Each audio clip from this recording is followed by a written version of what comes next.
Buenas tardes a todo el público presente, ¿no? De la unidad de telesalud y telemedicina del Hospital Cayetano. El día de hoy se complace en presentar un tema muy importante que es la hemorragia subaranoidea, ¿no? Es una de las hemorragias que se presenta muy frecuentemente en la emergencia. Va a ser disertada o como ponente. Tenemos al médico de emergencia, especialista en medicina de emergencia y desastres, el doctor Francesco Ramos, ¿no? Quien va a encargarse esta tarde de podernos explicar en qué caso se presenta, cómo se presenta y qué síntomas podemos tener. Dejo entonces encargado al doctor Francesco Ramos Candela para hacer la presentación de este importante tema, hemorragia subaracnoidea. Muchas gracias, doctora Juscameta, por la presentación y buenas tardes con todos. Como saben, yo soy el doctor Francesco Ramos Candela y les voy a presentar el tema hemorragia subaranoidea. Bueno, ¿qué es una hemorragia subaranoidea? La hemorragia subaranoidea en sí se caracteriza por un sangrado en el espacio subaranoideo, ¿no? Debido a una ruptura de un aneurisma intracraneal, no solamente un aneurisma, que es la causa más frecuente, sino le vamos a mencionar mayores causas, ¿no? Entonces, ¿cuál es la incidencia y prevalencia de esta entidad? ¿No? La hemorragia subaranoidea en realidad es una amenaza para la salud pública, porque tiene una incidencia a nivel mundial aproximadamente de 6,1 por 100.000 personas al año, ¿no? Y una prevalencia de 0,8 millones en un intervalo de 95% de 7,0, ¿no? 9,72 millones por casos al año. La incidencia más alta se ve en Japón y en Finlandia, ¿no? Siendo alta, ¿no? De 28 a 16,6 por cada 100.000 habitantes, ¿no? Y la prevalencia estandarizada en sí es por edad, la tiene más alta Japón y América Latina Andina, ¿no? En nuestro país. En este caso, ¿cuál es la causa de una hemorragia subaranoidea? La hemorragia subaranoidea se debe a dos causas, ¿no? Una causa primaria y una causa secundaria. Las más frecuentes son las causas primarias, ¿no? Las causas primarias, la causa que es el 85% son las rupturas de aneurisma, ¿no? Un 10% son de causa una hemorragia subaranoidea no aneurismática, ¿no? Perimesencefálica, y el 5% es causada por una malformación arteriovenosa, ¿no? Las causas secundarias tenemos traumas, tumores, uso anticoagulantes, alcoholismo, uso de drogas simpático-miméticas, cocaína, por ejemplo. En este caso, y entre otras muchas causas, pero estas son las más frecuentes. En cuanto a la clínica, ¿no? La clínica vamos a dividirla entre sintomatología, qué nos va a dar a nivel sistémico y qué es lo que vamos a encontrar en el examen físico. En cuanto a la sintomatología, se va a caracterizar por una cefalea repentina, una cefalea muy intensa, ¿no? Es la cefalea que nunca se ha tenido en la vida, ¿no? Que es una característica de EVA de 10 sobre 10, ¿no? Y es de aparición inmediata, ¿no? Repentina. También puede haber una cefalea sentinela, una cefalea previa, que es una cefalea que se va intensificando, ¿no? Hasta llegar a ser la cefalea más intensa que ha tenido, ¿no? El cambio de las características de las cefaleas, ¿no? Si vienen acompañadas netamente con náuseas, vómitos, en algunos casos hay pérdidas de conciencia, ¿no? Síncopes transitorios, como son en el 26 al 35%, ¿no? Y una alteración del estado de sensorio, ¿no? Desde el inicio agudo y esta puede ser hasta progresiva. En cuanto al examen físico, lo principal que vamos a ver es una alteración del estado de conciencia, una alteración del Glasgow, de la escala de Glasgow, ¿no? Podemos encontrar parálisis focales de nervios craneales, oftalmoplejía, podemos encontrar meningismo, que es rigidez netamente del cuello, fotofobia, el síndrome de Terson, que es la extensión a nivel intraocular de la sangre subaranoidea, como vemos en la imagen de aquí arriba, la hemiparesia aguda o hemiplegia, ¿no? Debilidades bilaterales de piernas o abulia, hasta llegar inclusive a una convulsión, pero estos son de carácter mucho más agudo, ¿no? Al ingreso a la emergencia. Dentro de las manifestaciones clínicas sistémicas, en realidad podemos encontrar cuadros de presiones altas o una hipertensión aguda, ¿no? Arritmias cardíacas, inclusive puede llegar al paro cardiorrespiratorio, ¿no? En otros casos podemos encontrar hipotensión, shock miocárdico aturdido, en este caso de origen neurogénico, ¿no? Hipoxia por aspiración, depresión respiratoria o inclusive llegar a un edema agudo pulmonar tipo neurogénico. En cuanto al diagnóstico, el diagnóstico vamos a ver estos dos pilares, ¿no? Que son nuestra exploración neurológica y nuestros exámenes complementarios. Nuestra exploración neurológica va a ser basada en ¿qué? Va a ser basada en la escala de Glasgow, ¿no? Y evaluar las pupilas o hacer la pupilometría en el paciente ni bien llega a la emergencia. En cuanto a los exámenes complementarios, tenemos la tomografía, la angiotomografía, la panangiografía, la resonancia y la punción lumbar, ¿no? En la emergencia, algo que siempre nos sirve es la regla de Ottawa, ¿no? No para todos pacientes es establecida la regla de Ottawa, sino para pacientes mayores de 15 años que tengan una cefalea que no haya sido de origen traumático y que sea de nueva aparición y que ésta se intensifique en 1 hora. Esto quiere decir que tenga una cefalea en tipo Thunderclap, ¿no?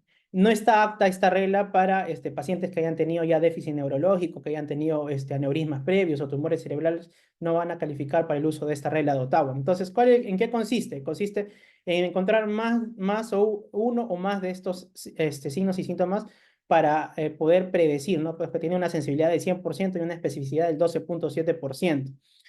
Los síntomas son un dolor de cabeza, o sea, la cefalea, rigidez de cuello, que tenga una edad mayor o igual a 40 años, presión de pérdida de conciencia, inicio durante el esfuerzo, cefalea en trueno o en thunderclap, y que tenga limitación a la flexión del cuello, ¿no? Si tiene más o uno, hay que sospechar mucho sobre la hemorragia subaranoidea en la emergencia, y esta escala nos sirve, ¿no? Otras escalas que utilizamos ya son escalas un poco más complejas, que son para evaluar netamente pronóstico, para evaluar vasoespasmo, para evaluar la mortalidad en estos tipos de pacientes. Entonces, para el emergenciólogo es indispensable categorizar la hemorragia subaranoidea con estas escalas, ¿no? Tenemos la escala de Fisher modificado, tenemos la escala de la WFNS, tenemos la escala de Haney-Hess que nos va a predecir la mortalidad, pronóstico, y la escala de Basore que nos va a predecir vasoespasmo. En cuanto a lo del diagnóstico imagenológico, tenemos, bueno, la tomografía. La tomografía es esencial para el diagnóstico, pero va a tener una sensibilidad del 95.5% con una especificidad del 100% hasta 6 horas posterior al evento, ¿no? ¿Y qué nos va a predecir? La localización nos va a predecir complicaciones, tanto que se puede hacer una complicación como un hematoma intraparenquimatoso, sangre intraventricular, hidrocefalia, isquemia cerebral o resangrado. En cuanto a las características tomográficas, bueno, tenemos una serie de características tomográficas, ya sea una hemorragia subaranoidea a nivel de ganglios de cisternas basales, que el aneurisma pueden ser todos, ¿no? Una fisura de cirio, que es la más frecuente, la arteria cerebral media, ¿no? La que es interpeduncular, que también es todo, o un HCA de área pontina o de cuarto ventrículo foramen magnum, que es característico de un aneurisma de la arteria de circulación posterior. En cuanto al diagnóstico imagenológico, es el gold estándar, en realidad, la arteriografía cerebral, ¿no? Y en este caso, la arteriografía intraarterial selectiva mediante sustracción digital. ¿Qué nos va a dar? Nos va a dar la localización, tamaño del aneurisma, definir en realidad el cuello del aneurisma, la vascularización del aneurisma, el diagnóstico de vasoespasmo, y entre estos nos puede identificar entre 10 a 20% aneurismas múltiples y entre un 20 o 25% negativas, ¿no? Y tiene una sensibilidad aproximada del 97.2%. También tenemos otro diagnóstico imagenológico que es la angiotomografía computarizada con reconstrucción tridimensional o la angiotomografía en 3D. ¿Qué nos va a dar? Esta es menos 40, más rápida, nos va a dar mucho más información anatómica vascular tridimensional, ¿no? Y una información a qué abordaje microquirúrgico puede ir el paciente, ¿no? Y tener mejor pronóstico, ¿no? Nos va a dar un diagnóstico rápido, seguro, del aneurisma. En realidad es menos costes, ¿no? Para todos los demás exámenes que nos pueden hacer. Entonces, aquí le presento un algoritmo en el cual se basa ya todo lo mencionado. Entonces, tenemos un paciente con alta sospecha de HCA que nos ha ingresado a la emergencia, una cefalea, que en 1 hora se ha intensificado, que ha perdido el conocimiento o ha convulsionado. Hacemos la anamnesis, hacemos nuestros exámenes físicos y evaluamos las funciones vitales. De esto va a depender. Entonces, para todo paciente que ingresa a la emergencia, es indispensable hacer nuestro ABCD, ¿no? Y en algunos casos estabilizan la columna vertebral si es que estamos sospechando de un HCA traumático, ¿no? Tenemos dos pilares, ¿no? Una vez evaluado con nuestro ABCD al paciente, lo que vamos a hacer, vamos a practicar nuestro BLS o ACLS, sea necesario, si es que el paciente lo requiere. Y todos los pacientes, ¿a qué van a ir? Van a ir para diagnóstico, van a ir a una tomografía cerebral, si es que tiene una alta sospecha, a una angiotomografía. Si no hay evidencia en la angiotomografía, en la tomografía, ¿a qué deberían ir? Deberían ir a una punción lumbar o a una resonancia, porque es lo que dice las guías de manejo. En cuanto al tratamiento, es asegurar el aneurisma, ¿no? Pero lo primero que vamos a hacer es los vamos a dividir en 5 pilares. Darle soporte básico, viendo objetivos en realidad de la presión arterial media, que debe ser mayor o igual a 110 milímetros de mercurio, ver la saturación de oxígeno, prevenir el resangrado, o sea, tener una presión arterial sistólica entre 140 y 160 milímetros de mercurio, tratar la hidrocefalia, o sea, si el paciente encontramos hidrocefalia, debería ir a colocación de drenaje ventrículo externo o drenaje lumbar, y tratar si es que existen complicaciones, en este caso, o muchas de ellas, es la presión intracraneal, que puede ser con solución salina versus el mannitol, que no existe una diferencia significativa ya estudiada en muchos metaanálisis entre dar una u otra, ¿no? Tratar las convulsiones, en este caso, si es que solamente el paciente convulsiona, deberíamos iniciar anticonvulsivantes, ¿no? En este caso, el recomendado es el levetiracetam, ¿no? El tratamiento urgente para asegurar el aneurisma, una vez que pasamos todos estos 5 pilares, debería ir a asegurarse el aneurisma como tratamiento urgente. ¿Qué es lo que pasa? En este podemos tener, pues, ¿no? Como soporte básico normoglicemia, normotermia, normonatremia. Manejar la presión intracraneal no solamente quiere decir que vamos a manejar con solución salina o mannitol, sino también vamos a controlar el dolor o la sedación del paciente, ¿no? Detectar el tratamiento de la isquemia cerebral, en este caso, si es que el paciente está con una sospecha de isquemia cerebral retardada, inducir la hipertensión, angioplastía, vasodilatación arterial, ¿no? Si el paciente está en un ambiente hospitalario o estamos sospechando que está, en un está infectado, ¿no? Minimizar el uso de sonda Foley, que está recomendado, minimizar la intubación, antibióticos, solamente si está recomendado, un paciente debería ser intubado, pues, ¿no? El tratamiento de miocardio aturdido, bueno, podríamos utilizar beta-block, inotrópicos, balón de contrapulsación. En el tratamiento de edema pulmonar neurogénico es ventilación mecánica invasiva, ¿no? Y si el paciente convulsiona, debería estar con electrocefalograma continuo.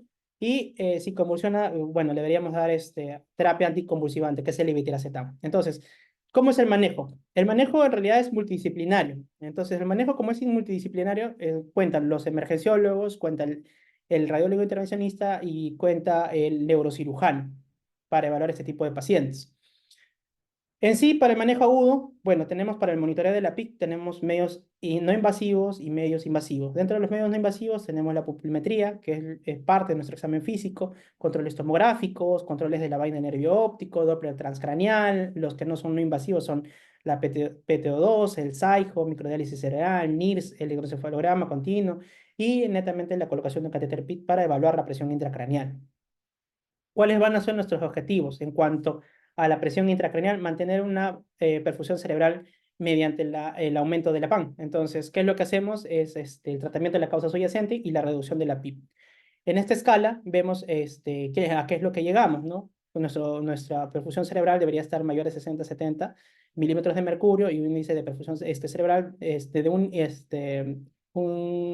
una presión intracraneal que sea menos de 22. Entonces, ¿cómo llegamos a esto? Bueno, con varias medidas que ya se les viene mencionando y la terapia osmolar, hasta que llegue el paciente a una terapia urgente de la aseguración del aneurisma. Tenemos, como le dije, tenemos en realidad, dos medidas para poder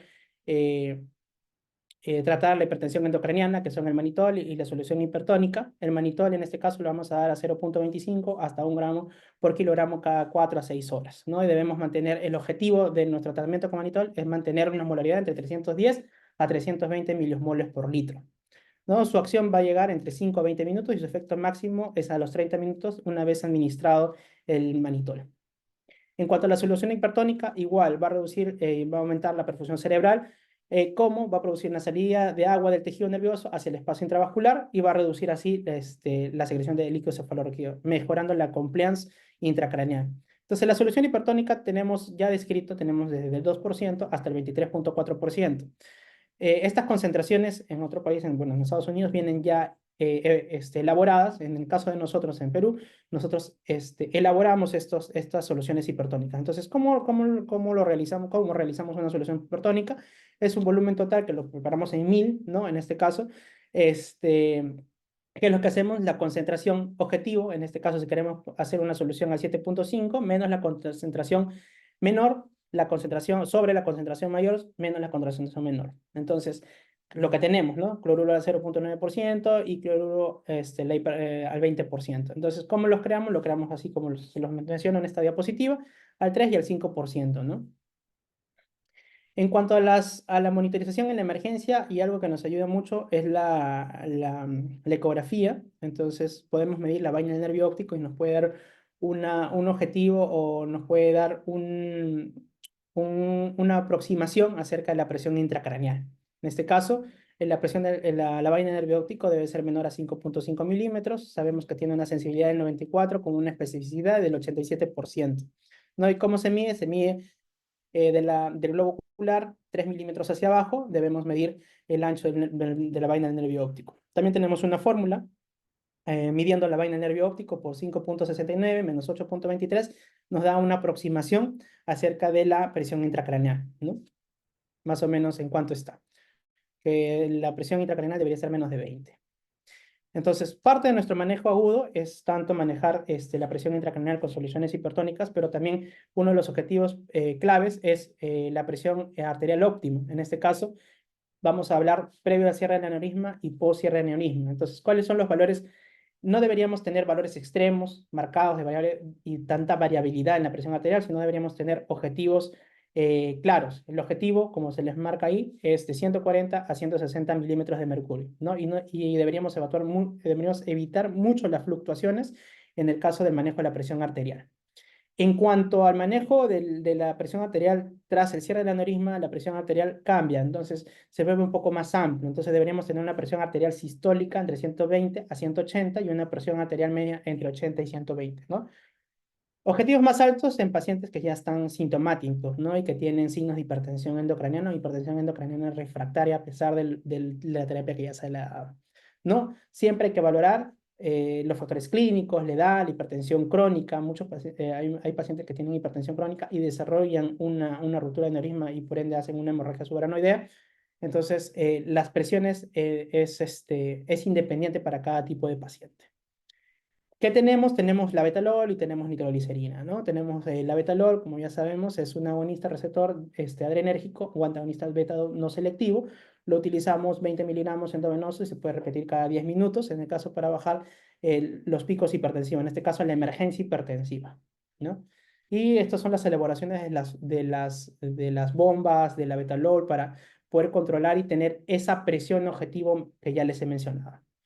En cuanto al manejo agudo, también es indispensable el tiempo del cierre del aneurisma. Entonces deberíamos tratar de que el aneurisma sea cerrado, sea clipado, sea a una terapia endovascular lo más precoz posible, que son dentro de las primeras 24 horas post evento, ¿no? Podemos tener hasta 24 a 72 horas, pero lo primordial y lo que se recomienda en la guía del 2023 es que sea las primeras 24 horas.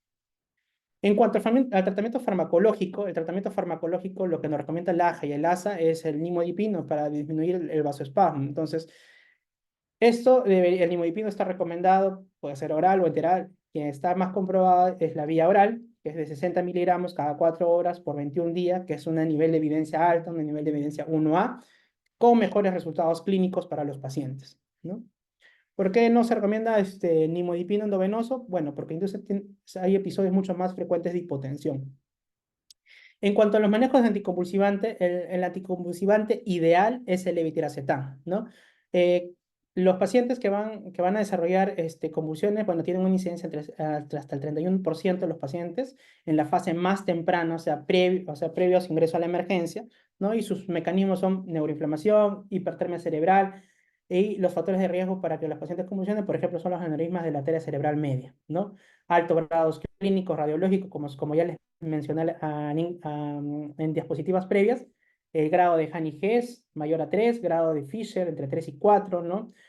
Si tienen infartos corticales o se está desarrollando hidrocefalia, ¿no? Los pacientes, ¿cómo se recomienda dar el levetiracetam?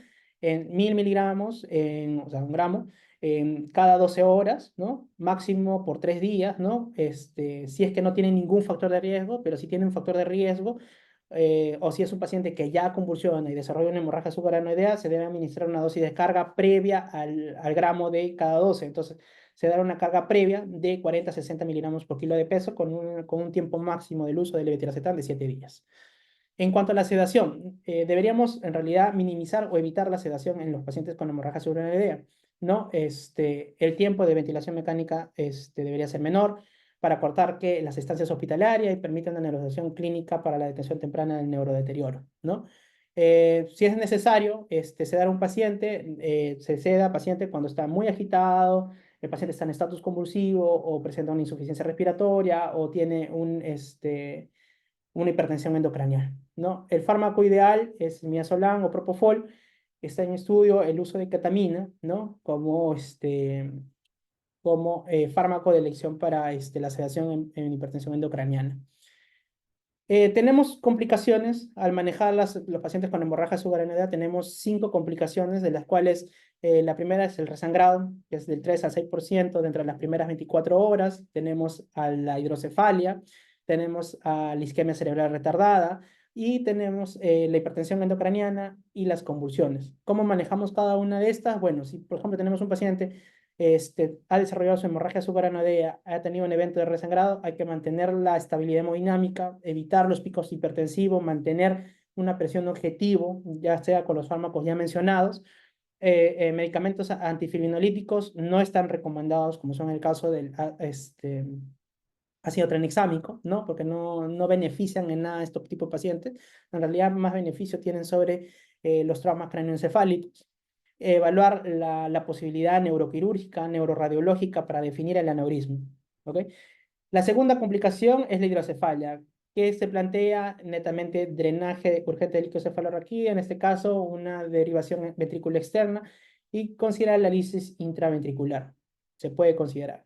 La tercera complicación es la hipertensión endocraniana, como la hipertensión endocraniana, perdón, la hipertensión endocraniana, que debemos considerar monitorear la presión intracraniana y el tratamiento ya como lo hemos venido mencionando.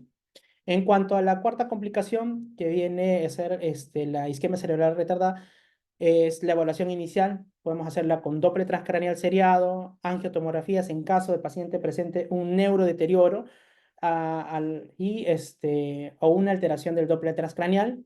Considerar aumentar la presión arterial si es que el paciente es hipotensa, ¿no? O tratamiento con vasodilatadores en el caso de nimodipino para disminuir el riesgo de vasoespasmo, ¿no? Y buscar otras causas de deterioro neurológico, ¿no? Y quinto son las convulsiones, como le venía diciendo, que son parte de las complicaciones. No está indicado el tratamiento profiláctico, como ya les venía diciendo, y deberíamos iniciar un anticonvulsivante en caso de una evidencia clínica de la convulsión o tengamos una evidencia por el electrocefalograma de una convulsión. El electrocefalograma seriado es lo ideal que debería estar el paciente y no solamente para la detección, sino también para la titulación de la terapia. En caso del pronóstico y la recuperación, como vemos, ha mejorado notablemente gracias a las técnicas quirúrgicas que han ido avanzando, los tratamientos endovasculares también y los cuidados críticos que ya les he venido explicando. Inicialmente la mortalidad y la discapacidad entre estudios recientes mostraban que el 39% de los pacientes con bajo grado pueden en realidad recuperar, pueden tener una recuperación favorable. ¿Con qué? Con medicina física y rehabilitación, ¿no? Y la detección inmediata de este tipo de casos. Eh, Dentro de los factores que van a influir en la recuperación va a ser la gravedad inicial, o sea, qué tan grave, por eso es el uso de las escalas, como son el Fisher, el Hanny-Hess, que va a definir pronóstico. La edad avanzada del paciente también es un factor que va a influir mucho en la recuperación y es un predictor de mal resultados mientras más años tenga el paciente, ¿no? Y la recuperación y la rehabilitación, bueno, hay pacientes que pueden tener una discapacidad alta, severa, independencia, pero pueden llegar a ser funcionales moderados mediante medicina física, rehabilitación intensiva, ¿no? La herramienta de pronóstico, su precisión, como les digo, es limitada, pero nos da mucho para evaluar al paciente a larga data. Los impactos a largo plazo, bueno, uno, la calidad de vida, la diferencia entre otros tipos de accidentes cerebrovasculares, bueno, va a depender mucho la calidad de vida que hayan tenido previo a ello, ¿no? Las complicaciones frecuentes, bueno, que se ve es disfunción cognitiva, ansiedad, depresión, fatiga. En cuanto a la prevención, ya terminando, la prevención es controles estrictos de la presión arterial, evitar hábitos nocivos, evaluar con angiografías profilácticas o periódicas, siempre y cuando hayan tenido eventos familiares previos, o sea, mamá, papá, hayan tenido, o hermanos hayan tenido una ruptura de aneurisma, ¿no? podríamos llegar a una prevención secundaria. Eso es todo, muchas gracias.